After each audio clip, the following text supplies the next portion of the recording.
এমন একটা দৃষ্টান্ত স্থাপন করতে চাই যে এই রকম ধরনের প্রভাবশালী মানুষজন, স্টুডেন্ট হোক, ডাক্তার হোক, স্বাস্থ্যকর্মী হোক, নার্স হোক, কেউ যেন কোনো মতেই আর কোনোদিন স্বাস্থ্য ব্যবস্থায় ঢুকতে না পারে, তার জন্যই আমাদের এই আন্দোলন।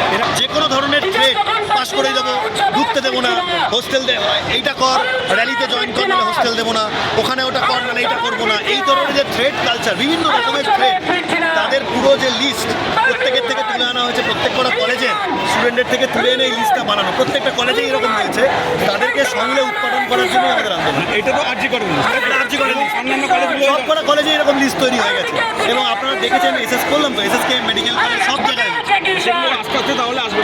না এসে গেছে, অলরেডি এসে গেছে। আরজিকর একটা হাইলাইট হয়েছে আলাদা ব্যাপার, কিন্তু প্রত্যেকটা মেদিনীপুর এরকম 10 জনের লিস্ট, এসএসকে 5 জনের লিস্ট এরকম করে বেরিয়ে গেছে এবং তাদেরকে কন্ডেমও করা হয়েছে।